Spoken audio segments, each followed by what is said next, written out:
الحمد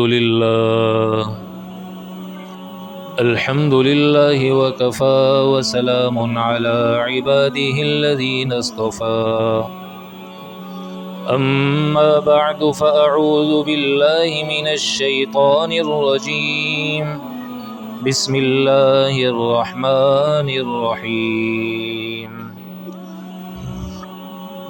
يا أيها الذين آمنوا لا تبطلوا أموالكم بينكم بالباطل وقال رسول الله صلى الله عليه وسلم الحلال بين والحرام بين وبينهما مشتبهات أو كما قال رسول الله صلى الله عليه وسلم اللهم صل وسلم على سيدنا محمد النبي الأمي وعلى آله وسلم تسليما كثيرا كثيرا سبحان ربك رب العزة عما يصفون وسلام على المرسلين والحمد لله رب العالمين۔ میرے دوستو، انسان جب اس دنیا سے جا رہا ہوتا ہے یا اپنے پیاروں سے رخصت ہو رہا ہوتا ہے اور جدائی کا وقت ہوتا ہے، اس وقت انسان کی سوچ یہ ہوتی ہے، کوشش یہ ہوتی ہے کہ میں اپنے ان پیاروں کو اور اپنی اولاد کو اور اپنی فیملی کے ان افراد کو ایسی باتیں بتا کر جاؤں کہ میرے بعد انہیں کوئی نقصان نہ ہو، میرے بعد جتنے میں نے معاملات کیے ہیں اس میں کوئی ان کو نقصان نہ پہنچا سکے، ان کو پریشانی نہ آئے۔ حضرت محمد الرسول اللہ صلی اللہ علیہ وسلم جب دنیا سے جا رہے تھے تو آپ علیہ الصلاۃ والسلام نے امت کو دو نصیحتیں فرمائی، اور بڑی اہم نصیحت فرمائی۔ گویا کہ اللہ کے نبی کی 23 سالہ زندگی کی ساری محنت کا خلاصہ، یہ یوں کہیے کہ پوری شریعت کا، سارے احکام الہی کا، سارے احکام خداوندی کا خلاصہ اللہ کے نبی نے دو چیزوں میں بیان فرما دیا کہ جو ان میں سے ان دو باتوں کا اہتمام کر لے گا، اللہ اس کی دنیا اور آخرت اور مکمل شریعت پر عمل کرنا اس کے لیے آسان کر دے گا۔ دنیا بھی آسان، آخرت بھی آسان، دنیا بھی جنت، آخرت بھی جنت۔ کتنی آسان بات۔ تو اللہ کے نبی ساری زندگی کا خلاصہ، ساری زندگی کی محنت کا خلاصہ، سارے دین کا خلاصہ گویا کہ دو جملوں میں بند کر کے جا رہے ہیں۔ اب دو باتوں پر عمل کرنا کوئی مشکل ہے؟ دو باتیں اللہ کے نبی نے بیان فرما دی۔ اگر مسلمان ان دو باتوں پر عمل کرنے کا اہتمام کر لے، یقین جانیے میرے عزیزو، اتنی فلاح اور بہبودیاں اور کامیابیاں اس کے قدم چومیں گی کہ اس کے تصور میں بھی یہ بات نہیں آ سکتی۔ ان میں سے پہلی بات کیا تھی جو اللہ کے نبی نے فرمائی؟ الصلاۃ الصلاۃ الصلاۃ، میری امت نماز نماز نماز کو نہ چھوڑنا۔ اور دوسری بات کیا تھی؟ وما ملکت ایمانکم، اور ماتحتوں کے ساتھ جو تمہارے ان کے حقوق تمہارے ذمے ہیں، تمہارے اوپر حق ہیں، اس کی ادائیگی کا اہتمام کرنا۔ گویا کہ پوری شریعت اللہ کے نبی نے دو جملوں میں بیان فرما دی، حقوق اللہ اور حقوق العباد۔ اگر ایک مسلمان نماز کا اہتمام کر لے گا، سارے حقوق اللہ اس کے لیے آسان کر دے گا۔ اور ایک شخص اگر ماتحتوں کے ساتھ رویہ اپنا اچھا کر لے گا، جو اس کے ذمہ حقوق ہیں ان کی ادائیگی کا اہتمام کر لے گا، اللہ تعالیٰ تمام حقوق العباد اس کے لیے ادا کرنا آسان فرما دے گا۔ تمام حقوق العباد اس کے لیے ادا کرنا آسان فرما دے گا۔ تو پوری شریعت کا خلاصہ اللہ کے نبی نے ان دو باتوں کے اندر بیان فرما دیا، پوری شریعت کا خلاصہ۔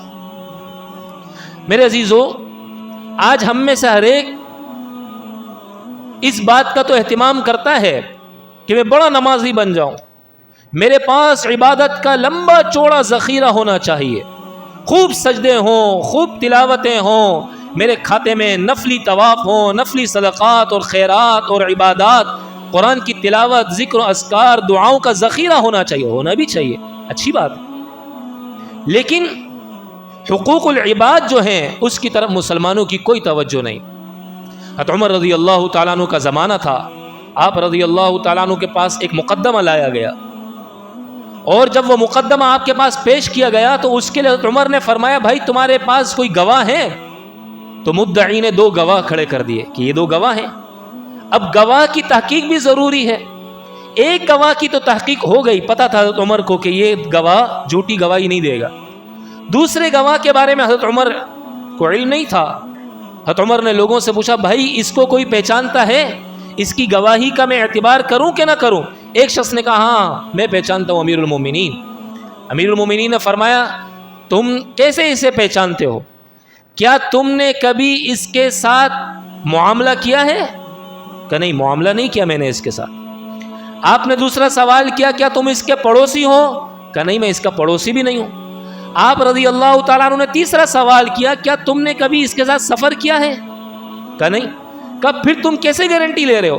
کیا تم مسجد میں نماز ساتھ پڑھتے تھے، نماز کے بعد مسجد سے اس کو باہر نکلتے ہوئے دیکھا، سلام دعا ہو گئی، سڑک پہ چلتے ہوئے دیکھ لیا، تو تم اس وجہ سے اس کے صحیح ہونے کی گواہی دے رہے ہو؟ اس نے کہا ہاں. حضرت عمر نے فرمایا اس بنیاد پر کسی کے صحیح اور غلط ہونے کا فیصلہ کبھی نہیں کیا جا سکتا. معاملات اصل ہیں. تمہارا معاملہ پڑا ہو اس کے ساتھ، تم اس کے پڑوسی ہو یا تمہارا اس کے ساتھ سفر ہوا ہو، پھر تو تم اس کے بارے میں بتا سکتے ہو یہ کیسا انسان، ورنہ نہیں بتا سکتے. تو میرے عزیزو، مسلمان آج معاملات کی لائن سے بہت کمزور ہے، معاملات کے احکامات میں بہت پیچھے رہ گیا ہے. شریعت اس نے صرف نماز، روزہ، زکوٰۃ، حج، عبادات بدنی، مالی اس کی حد تک محدود کر لیا ہے. لاکھوں روپے خرچ کریں گے صدقات کے اندر، عطیات کے اندر، خیرات کے اندر، حج، نفلی حج اور عمروں کے اندر.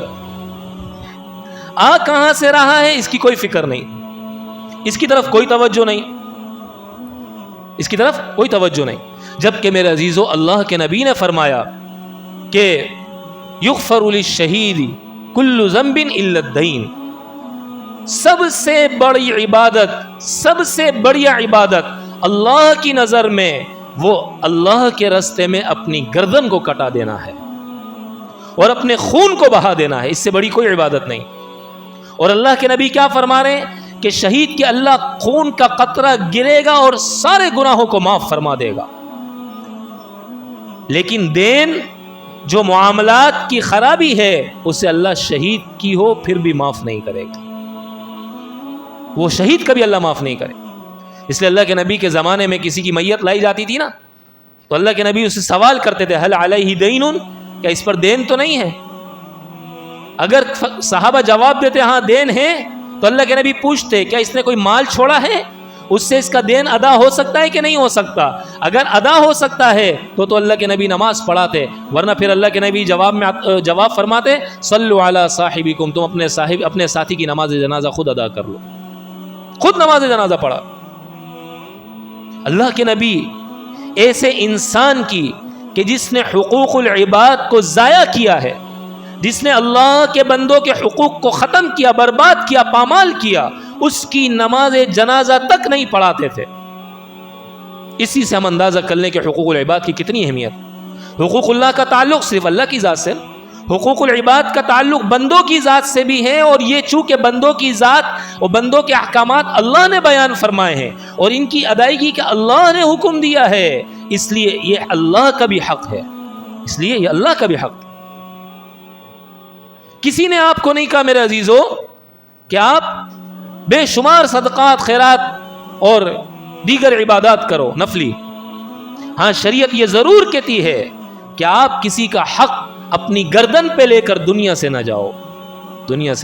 آج اچھے لباس کے خاطر، عمدہ بڑھیا سواری کے خاطر، بڑے مکان کے خاطر انسان کتنا دنیا میں لوگوں پر ظلم کرتا ہے، ناحق لوگوں کا حق دباتا ہے، ناجائز طریقے پہ لوگوں کا حق ضائع کرتا ہے. کیوں؟ اچھا لباس پہنوں گا، اچھا لباس اپنی اولاد کو پہناؤں گا. ارے میاں اسے پتہ کوئی نہیں یہ جس مارکیٹ کے اندر، جس دکان کے اندر، جس شاپنگ مال کے اندر اچھا اور عمدہ لباس خریدنے کے لیے جا رہا ہے، اسی مارکیٹ کے اندر، اسی شاپنگ مال کے اندر اس پر لگنے والا اور چڑھنے والا کفن بھی بکنے کے لیے آ چکا ہے. اور اسے اس بات کا اندازہ یہ اپنی دنیا میں مست ہے، یہ دنیا میں مگن ہے، اسے کوئی اس بات کا علم نہیں ہے. اور یقین جانیے میرے عزیزو، قبر میں یہ سوال نہیں ہوگا کھانا کتنا بڑھیا کھاتے تھے، یہ سوال نہیں ہوگا کتنے بڑھیا مکان میں رہتے تھے، یہ سوال نہیں ہونا کہ کتنی عمدہ سواری استعمال کرتے تھے، یہ سوال نہیں ہونا اپنے بچوں کو کتنے بڑھیا اور کتنے مہنگے اسکول اور کالج اور یونیورسٹیوں میں تعلیم دی. ہاں یہ ضرور سوال ہوگا کہ میرے بندوں کے حق کیوں ضائع کر کے آئے ہو.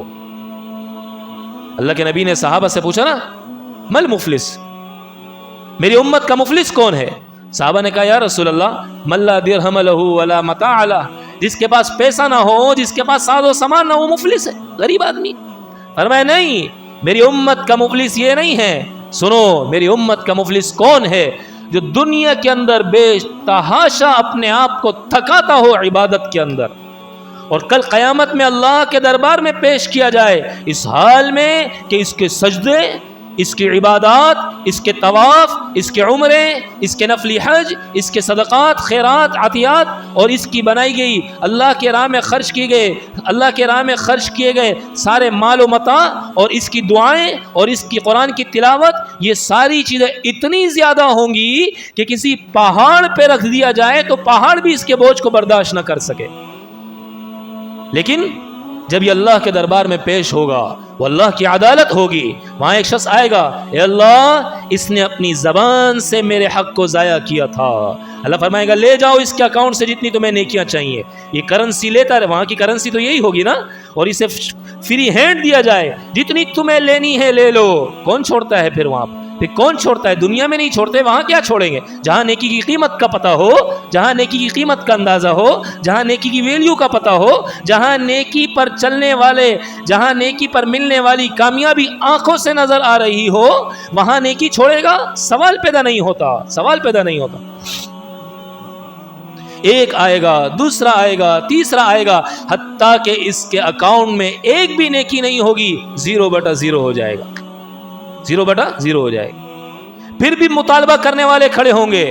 اللہ فرمائے گا اب اس کے پاس نیکی تو کوئی نہیں، ایک کام کرو اپنے گناہ اس پر ڈال دو. اللہ کے نبی نے فرمایا نیکیوں کا اتنا بھاری بوجھ لے کر آیا اور اتنا زیادہ ذخیرہ لے کر آیا تھا، اب اس حال میں ہو گیا کہ گناہ اتنے زیادہ اس کے اوپر لاد دیے گئے، سنفرغ لکم ایھا الثقلان، کہ زمین اور آسمان بھی اس کے گناہ کے بوجھ کو نہیں اٹھا سکتے، اور اس حال میں اٹھا کر اس کو جہنم کے گھڑے میں اللہ ڈال دے گا.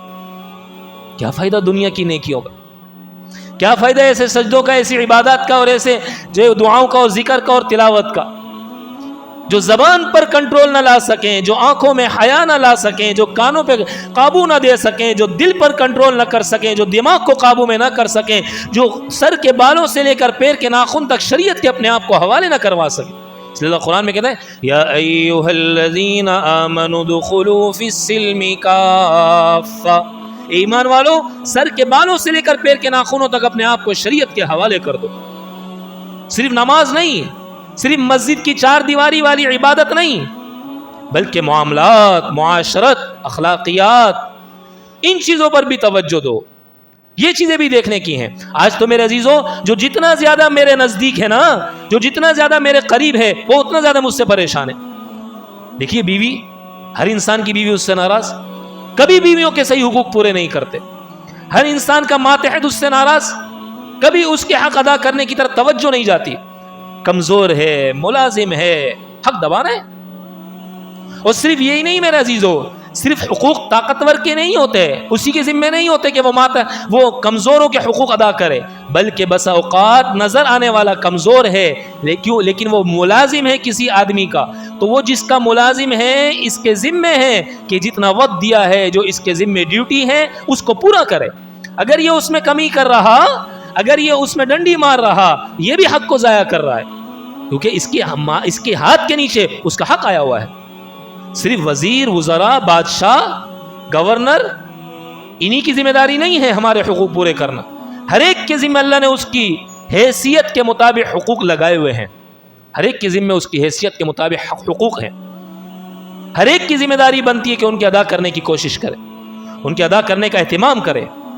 جو لین دین کا معاملہ ہے، یقین جانیے میرے عزیزو، آج دنیا میں کر لیجئے، آج دنیا میں کر لیجئے.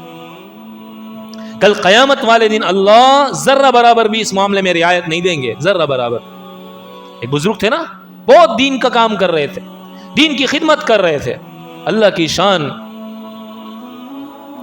پڑوسی سے ضرورت کے پڑنے پر سوئی مانگی. اب ضرورت پوری ہو گئی, سوئی اسے نہیں دی, اپنے پاس ہی رکھ لی, بعد میں بھی اسی سے کام کر رہے ہیں. اسی حال میں سوئی ان کے پاس تھی, دنیا سے رخصت ہو گئی, انتقال ہو گیا. جس شخص نے خواب میں دیکھا کہ آپ تو اتنا دین کا کام کر رہے تھے اور آپ اس وقت جہنم کی آگ کے اندر ہیں, یہ حال ہے آپ کے اوپر, کیا مسئلہ ہے؟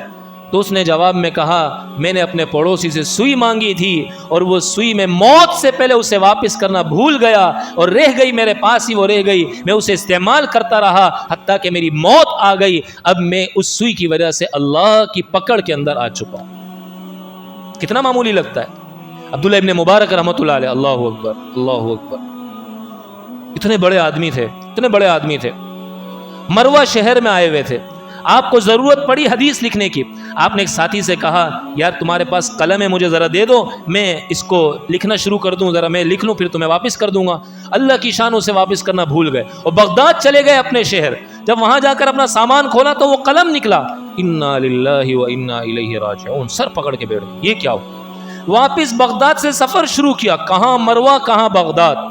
نہ بائکیا ہے, نہ آن لائن کا سسٹم ہے کہ اسے پیمنٹ کر دیں, نہ اور کوئی طریقہ کار ہے. اب کیا کرے؟ واپس آئے مروہ شہر, اس شخص کو تلاش کیا. تلاش کرنے کے بعد جب وہ ملا, اس کو کہا, بھائی یہ تمہارا قلم میرے پاس غلطی سے رہ گیا تھا, یہ تمہاری امانت, تم واپس اپنے پاس رکھو. اہمیت تھی نا, پتہ تھا اس پر آنے والی کتنی پکڑ کتنی خطرناک ہے. آج ہم کیا سوچتے ہیں, معمولی سی تو بات ہے, معمولی سے تو میں نے بولا ہے, معمولی سے تو میں نے کیا ہے, اسے کیا اتنا کیا قیامت برپا کر دی ہے. ارے میاں, اللہ کے یہاں یہ بھی تولا جائے گا. ایک بزرگ کے بارے میں آتا ہے نا, حدیث لکھ رہے تھے, لکھتے لکھتے سیاہی تھوڑی سی پھیل گئی. مکان اس زمانے میں کچے ہوتے تھے, انہوں نے دیوار سے تھوڑی سی وہ نکالی مٹی اور اس پر ڈال دی تاکہ یہ مزید پھیلے نہیں, مزید صفحے کو خراب نہ کرے. رات اور ذہن میں بات آئی اسی وقت کہ تو کرائے کا مکان ہے, یہ تو مالک کی اجازت کے بغیر میں استعمال کر رہا ہوں, یہ تو جائز نہیں ہے میرے لیے. رات سوئے, خواب میں کسی نے دیکھا اور کسی کو خواب میں دیکھا کوئی شخص کہہ رہا ہے, ہاں تھوڑی سی مٹی ہے نا, تھوڑی سی جہنم کی آگ لگ جائے گی. اللہ کی نظر میں یہ جہنم کی آگ کے تم مستحق بن گئے ہو, یہ تمہاری اس حرکت کی وجہ سے. ساری حدیث کی خدمت ایک طرف, فوراً پریشان ہوئے اور اس کا ازالہ کیا, اس کا ازالہ کیا. اتنے محتاط رہتے تھے, اتنی احتیاط کرتے تھے. ہم کتنا آسانی سے کر لیتے ہیں اور کتنا آسان سمجھ لیتے ہیں. امام غزالی رحمۃ اللہ علیہ نے ایک بزرگ کے بارے میں لکھا نا, اللہ اکبر, کیا حال تھا ان کی زندگی, کتنی خوبصورت زندگیاں. جب زندگیاں خوبصورت تھیں تو ماحول بھی خوبصورت تھا, مسلمان خوبصورت تھے, ساری دنیا میں اللہ نے ان کی عزت رکھی ہوئی تھی. جب زندگیاں خوبصورت تھیں, اللہ کی شان. امام غزالی رحمۃ اللہ نے لکھا, ایک بزرگ تھے, ان کے گھر میں چوہے زیادہ ہو گئے. چوہے زیادہ ہو گئے, بڑے پریشان تھے. انہوں نے کسی سے کہا, یار میرے گھر میں چوہے زیادہ ہیں, اس کا حل کیا ہے؟ مشورہ دینے والے صاحب نے مشورہ دیا, بھائی آپ ایک کام کرو, اپنے گھر میں بلی پال لو. آپ کے گھر میں جب بلی ہوگی وہ چوہوں پر کے پیچھے بھاگے گی, حملہ کرے گی, تو چوہے خود بخود بھاگ جائیں گے. انہوں نے کہا, اچھا, لیکن میں یہ کام تو نہیں کر سکتا. کہ کیوں؟ آپ کی پریشانی ختم ہو جائے گی. پر میں مجھے ایسے پریشانی ختم نہیں کرنی, اس لیے کہ وہ چوہے جب میرے گھر سے بھاگیں گے تو پڑوس کے گھر میں جائیں گے. اور اللہ کے نبی نے فرمایا, لا یؤمن احدکم حتی یحب لاخیہ ما یحب لنفسہ, کہ تم میں سے کوئی شخص اس وقت تک کامل مومن نہیں ہو سکتا جب تک کہ وہ جو اپنے لیے پسند کرتا ہے وہی اپنے بھائی کے لیے پسند نہ کرے. مجھے پسند نہیں ہے میرے گھر میں یہ چوہے, تو میں اپنے بھائی کے گھر میں کیسے پسند کر لوں؟ اس لیے کوئی فرق نہیں پڑتا, بھلے میرے گھر میں رہے, کسی دوسرے کو میری وجہ سے تکلیف نہیں ہونی چاہیے, دوسرے مسلمان کو میری وجہ سے ایذا نہیں پہنچنی چاہیے. اس کو یہ تکلیف پہنچا کر اس کے حقوق کو میں ضائع کرنا نہیں چاہتا, پڑوسی کے حق کو میں ضائع کرنا نہیں چاہتا. یہ حال تھا مسلمانوں کی زندگی کا, یہ حال تھا مسلمانوں کی خوشگوار زندگی کا. اور خدا علیہ الصلوۃ والسلام کا کیا حال تھا؟ اللہ اکبر, اللہ اکبر. اللہ کے نبی جب دنیا سے رخصت ہونے کا وقت قریب آیا, آپ علیہ الصلوۃ والسلام ایک مرتبہ تشریف لائے اور اعلان فرمایا, صحابہ کو جمع کیا, سارے صحابہ جمع ہو گئے. آپ نے اعلان فرمایا, بھائی جم میں سے جس کو مجھ سے جو بدلہ لینا ہے, میری 23 سالہ زندگی میں جس کو میں نے اگر کچھ کہا ہو, اس کو کچھ تکلیف پہنچی ہو میری ذات کی وجہ سے, میرے عمل کی وجہ سے, تو آج مجھ سے بدلہ لے لے. اللہ کے نبی, کائنات جس کی وجہ سے اللہ نے بنائی, امام الانبیاء, جنت کو اللہ نے جس کی خاطر بنایا, جنت کی چابی کا جو مالک ہے, اور ساری دنیا کے نظام کو اللہ نے جس ذات کی وجہ سے بنایا, وہ صحابہ جیسی مقدس ہستیوں کے سامنے، صحابہ جیسے غلاموں کے سامنے، اللہ کے نبی کے غلام تھے صحابہ جیسے غلاموں کے سامنے اپنے آپ کو پیش کر رہے ہیں، اپنے آپ کو۔ آج کسی کو کوئی مجھ سے بدلہ لینا ہے تو لے لے، کل قیامت پر نہ چھوڑو، آج لے لو۔ ایک صحابی کھڑے ہوئے اور عرض کیا یا رسول اللہ میں آپ سے بدلہ لینا چاہتا ہوں۔ کہا کیا بات ہے؟ کہا آپ نے مجھے ایک مرتبہ چھڑی ماری تھی۔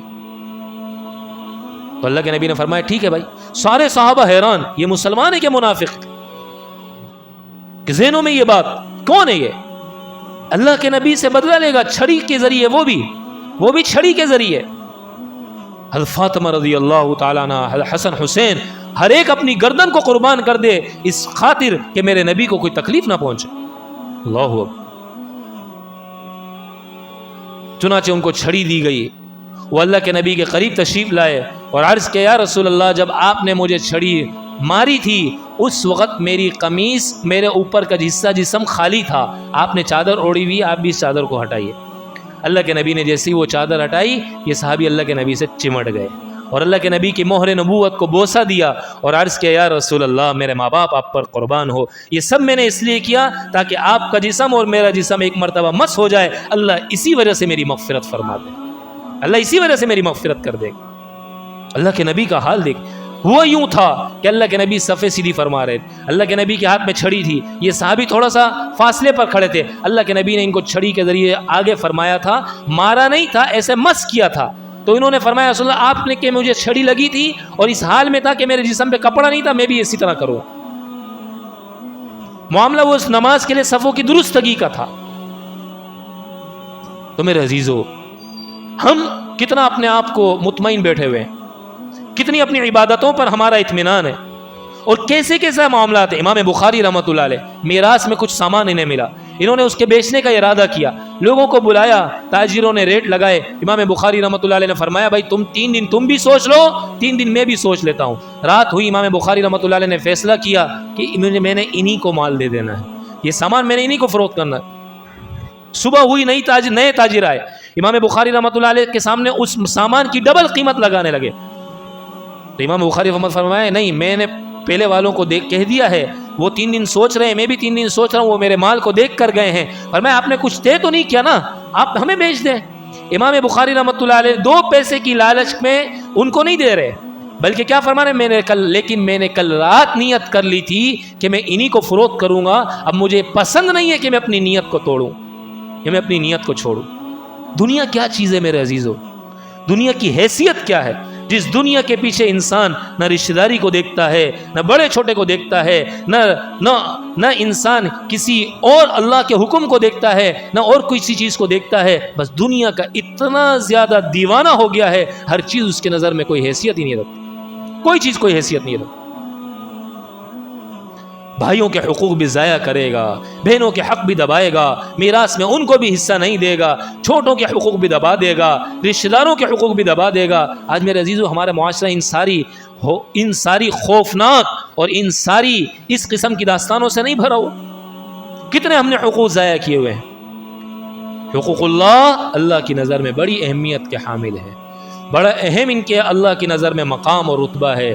کل قیامت والے دن اللہ اس وقت تک نہیں معاف کرے گا جب تک کہ ہم نے جس کا حق ضائع کیا ہے اس کو راضی نہ کر لیں اور اس کے حق کو ادا نہ کر دیں۔ اس لیے میرے دوستو، یہ دنیا کی زندگی ہے، یہ 4 روزہ زندگی ہے، 10 روزہ زندگی، 2 روزہ زندگی ہے، چند لمحات کی زندگی، کچھ پتہ نہیں کہ کب یہ چراغ زندگی کا گل ہو جائے۔